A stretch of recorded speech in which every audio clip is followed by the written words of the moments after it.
Olá, amigos do canal, estamos aqui para mais um vídeo nesse novo formato aí. Nós não temos mais as duas músicas iniciais, nem a oração do final.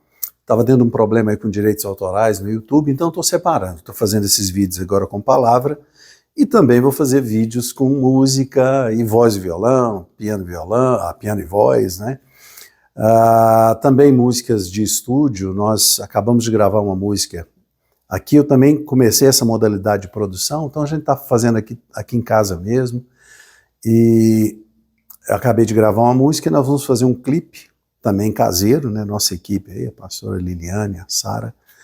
A gente vai fazer esse clipe. Semana que vem a gente deve produzir esse clipe aí, daqui uns 10 dias já deve estar no canal. Mas eu amo compartilhar a palavra de Deus, eu gosto muito de compartilhar a palavra, até pensei em criar um canal exclusivo para isso, mas eu acho que é melhor unir forças aqui. Eu trago para esse canal as pessoas que gostam de ouvir a palavra e aquelas que gostam de ouvir música. Muito bem, eu quero ler com vocês um texto aqui na carta de Tiago, no capítulo 4 e o versículo 8. Tiago 4, 8. É um texto bem conhecido, que diz assim: chegai-vos a Deus, e Ele se chegará a vós. Ponto final. Alimpai as mãos, pecadores, e vós, de duplo ânimo, purificai os corações. Então esse versículo ele traz realmente duas partes aqui, né? A parte A e a parte B. A primeira é: achegai-vos a Deus e Ele se chegará a vós. E a segunda parte é: alimpai as mãos, pecadores, e vós de coração doble, ou de ânimo doble, purificai o coração.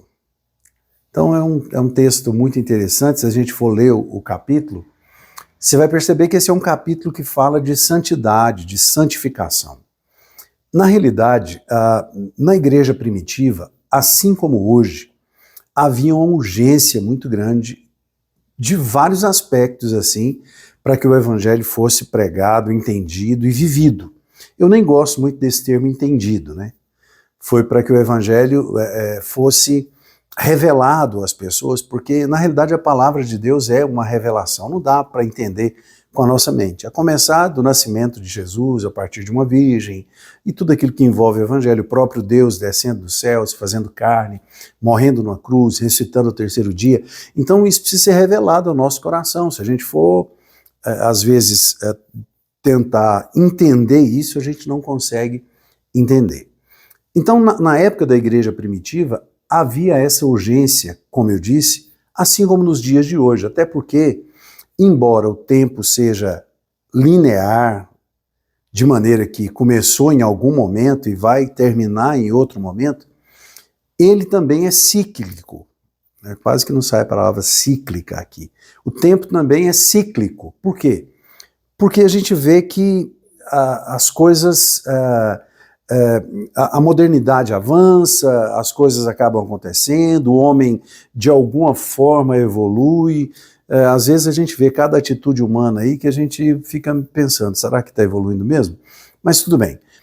Mas os pecados continuam os mesmos, né? Cobiça, essa coisa toda que a Bíblia apresenta, que inclusive Tiago apresenta nesse capítulo, quando ele diz assim: cobiçais e nada tendes, pedis e não recebeis, porque pedis mal para gastardes em vossos deleites. Então qual era a urgência da pregação do evangelho na época de Tiago? O gnosticismo estava impregnado na igreja, um evangelho paralelo que anulava muitas vezes a responsabilidade do ser humano ao pecar, né, dizendo que isso é inerente do ser humano, não tem como mudar isso, enfim, e que Jesus, na realidade, não veio em carne, que Jesus ele foi uma matéria semelhante à matéria, mas ele era... Eu vou falar uma coisa aqui que eu nunca tinha pensado nisso, mas é como se Jesus tivesse sido um holograma celestial, só para a gente, né, ter uma referência aqui, já viu? Hoje tem alguns cantores aí que estão pegando pessoas que já morreram e colocando no palco junto com eles por meio de hologramas, e hologramas bem feitos. Então o gnosticismo trazia essa ideia de que Jesus não era matéria. Por quê? Porque sendo matéria, sendo humano, ele não suportaria o que suportou e não teria condições de ressuscitar ao terceiro dia. Por isso, João escreve no Evangelho, ou nas suas cartas ali, João escreve isso, né? Ele combate o gnosticismo, tanto no Evangelho quanto nas suas cartas, dizendo que aquele que não confessar que Jesus veio em carne, não poderá ver o reino de Deus. Então havia essa urgência, havia um evangelho paralelo, um falso evangelho que estava tentando caminhar juntamente com o evangelho de Cristo. Alguma semelhança com os dias de hoje? Será que a gente tem aí evangelhos paralelos? Será que nós temos pessoas querendo atualizar a Bíblia para favorecer alguma ideologia? Claro que temos, é aos montes. Temos muita gente assim. E é claro, a outra urgência é que eles aguardavam a volta de Jesus para aqueles dias e, de fato, ainda que Jesus não tenha voltado para buscar a igreja na época de Tiago, na época da igreja primitiva, muitos cristãos morreram por causa do evangelho, claro, tiveram esse seu encontro com a eternidade, né? E aí, a partir do momento que a gente cruza essa linha daquilo que é humano para aquilo que é eterno, aí a gente vai descobrir só depois que a gente ultrapassar essa linha. Minha dicção hoje não está lá essas coisas não.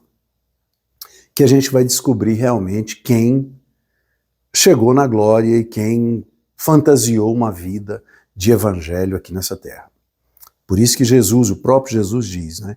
As pessoas chegam, eu preguei em seu nome, eu curei em seu nome, e Jesus vai dizer, olha, não vos conheço. Então tem muita gente falando em nome de Jesus e se enganando muitas vezes, mas não tem registro nenhum da ação dessas pessoas diante do trono de Deus.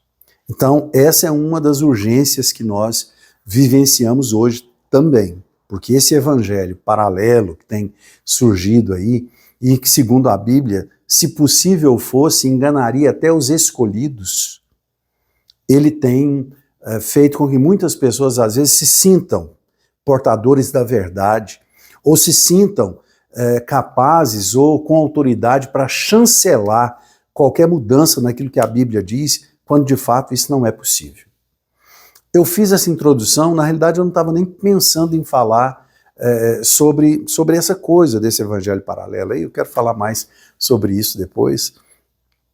Eu estou trabalhando num livro aí chamado A Pregação da Serpente, que tem tudo a ver com isso. Eles pegam a palavra de Deus, assim como a serpente pegou no Éden, e utilizam a própria palavra de Deus para tentar persuadir o cristão a pecar e a dissuadir o cristão de ter uma vida de santificação.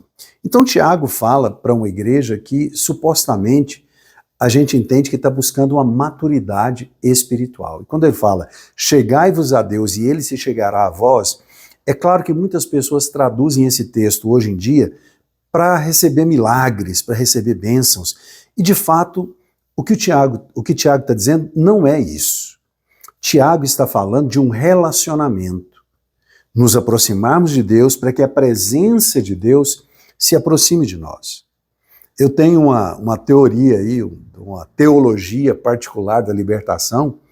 Eu lembro que na década de 90 e início dos anos 2000 era muito forte essa coisa de teologia da libertação, mas o versículo 7, anterior ao que nós lemos, Tiago diz o seguinte, sujeitai-vos a Deus, resisti ao diabo e ele fugirá de vós. Sujeitai-vos, pois, a Deus, resisti ao diabo e ele fugirá de vós. Isso aí resume toda a teologia da libertação. Se a gente estiver perto de Deus, se a gente se sujeitar à vontade de Deus, o inimigo não vai encontrar brecha na nossa vida.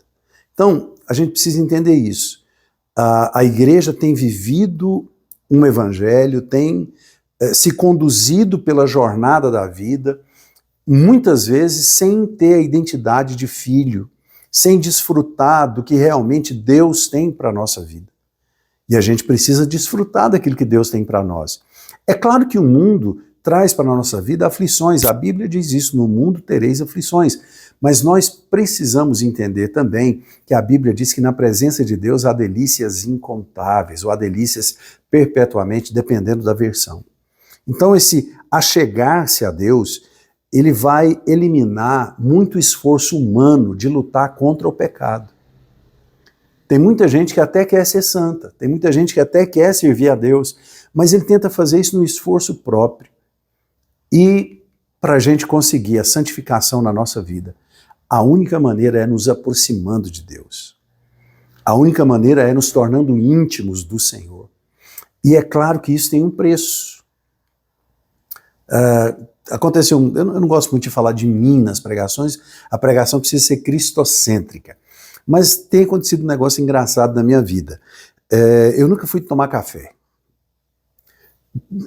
Meu paladar não é muito para doce. Geralmente as pessoas fazem café muito doce, né?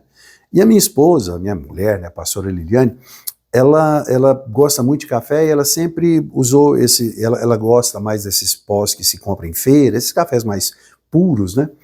E sempre tentando fazer eu aprender a tomar café e tal, mas eu não me acostumava com aquele paladar e tal, então eu sempre tomei café socialmente. Ia visitar alguém, algum irmão, oferece um café, se acaba tomando ali, mas em casa eu não tinha esse hábito. Mas eu, sei lá, resolvi pesquisar e tal, e vou aprender a tomar café. E eu estou usando um café de supermercado que é um pouquinho superior a esses cafés comuns, mas é café de supermercado, é café barato também. Tem a classificação de gourmet e tem uma torra média clara, e eu estou tomando sem açúcar. E a pastora Liliane está tentando me acompanhar ali, está tentando ver se o paladar dela também chega perto do meu. Por que eu estou falando de café aqui? Porque a gente precisa, assim como a gente trabalha o nosso paladar para novos sabores e para até adquirir hábitos saudáveis, nós precisamos trabalhar a nossa vida, e eu vou usar essa metáfora, tá? O nosso paladar espiritual, para a gente saber que palavra que a gente está escutando, palavra como comida, né? Que palavra que a gente está degustando, para a gente começar a perceber como é que a gente tem andado com Deus. Então, a gente precisa mudar os hábitos, a gente precisa ousar ter uma experiência de vida nova, porque senão a gente se acostuma, a gente se familiariza com a vida religiosa, e tá tudo bem, Deus está lá no céu, eu estou aqui na terra, levando a minha vida, quando eu precisar dele eu faço uma oração, ou peço a alguém para orar por mim, e ele vem e me dá uma bênção, me dá uma vitória, e tudo bem. E aí aí a gente segue cantando aquele corinho que eu não canto, tá? Tropeça aqui, cai acolá, mãe de peça levanta. Não, nada disso. A gente tem que parar de querer lutar com as nossas forças contra o pecado. A gente tem que se aproximar de Deus, porque quanto mais perto de Deus nós estivermos, menos o pecado vai nos interessar. Quanto mais perto de Deus nós estivermos, mais repugnante é a simples ideia de participar de alguma coisa que desonra a Deus. A parte B do versículo diz: limpai as mãos, pecadores. Por que limpai as mãos, pecadores? A gente pode interpretar isso de várias maneiras, eu vou interpretar usando o fato de que as mãos é aquilo que a gente usa para trabalhar, para resolver coisas, para agir. É muito emblemático quando se fala limpai as mãos. A limpar as mãos é justamente tirar das nossas mãos toda a atitude, toda a ação e todo o hábito que nos afaste de Deus. E diz assim: e vós de ânimo dobre, purificai os corações. Por quê? Porque você está ouvindo essa palavra aqui e com certeza, se você chegou até aqui no vídeo, tem algumas coisas no seu coração. Você está concordando comigo, você está discordando de mim, mas você está sendo levado a pensar a respeito da sua prática de vida cristã. E algumas pessoas, às vezes, quer saber, o pastor está falando aí faz sentido, eu vou me aproximar de Deus, eu vou agora buscar a presença de Deus, eu vou ler mais a palavra, eu vou mais nos cultos, eu vou orar mais. Só que daí a pouco, a gente se percebe distanciando desse propósito porque a gente se distrai com coisas que a vida coloca diante de nós, seja uma atividade, um trabalho, um compromisso social ou familiar, e a gente se vê se afastando dessa situação. E a gente precisa lutar contra isso, porque o que o versículo está dizendo, né, na parte B, e vós de duplo ânimo, purificai os corações. Ou seja, a gente tem que tirar do nosso coração toda a distração. A gente tem que tirar do nosso coração tudo aquilo que tira o nosso foco. E eu termino aqui, senão vai ficar muito longo o vídeo, citando Paulo, né? Qualquer dia eu prego sobre esse versículo aqui. Ele fala assim, ó, eu não julgo que eu tenha alcançado. Né? E alcançado o quê? Um estado de perfeição, de santificação, né, sem retoques. Mas ele fala, eu não julgo que tenha alcançado, mas uma coisa eu faço. E é muito interessante esse verbo fazer. Sai do plano das ideias. Tem muita gente que está pensando, uma coisa eu penso, uma coisa eu desejo, uma coisa eu quero. Não, Paulo está dizendo, uma coisa eu faço. E é que, esquecendo-me das coisas que ficaram para trás e olhando para aquelas que estão diante de mim, eu corro para o prêmio da soberana vocação em Cristo Jesus. Eu sigo olhando para o alvo. Que nós possamos purificar o nosso coração, que nós possamos limpar as nossas mãos e manter firme a nossa jornada, buscando a presença de Deus em todos os momentos. Porque estando na presença de Deus, teremos as bênçãos do Senhor. Que Deus te abençoe, obrigado por assistir. Se você não é inscrito no canal, se inscreva, dá uma força aí. Se você gosta desse tipo de conteúdo, dá um like, compartilhe esse vídeo com alguém. Se Deus nos permitir aí, vamos postar vídeo no canal aí de segunda a sexta-feira. De repente eu começo a postar até todo dia, a gente está testando o horário, formato de vídeo. Eu vou postar vídeo aí. Então, se você tocar no sininho aí, você vai receber as notificações e vai ter sempre a oportunidade de estar participando comigo desse momento tão especial. Deus te abençoe e até o nosso próximo encontro.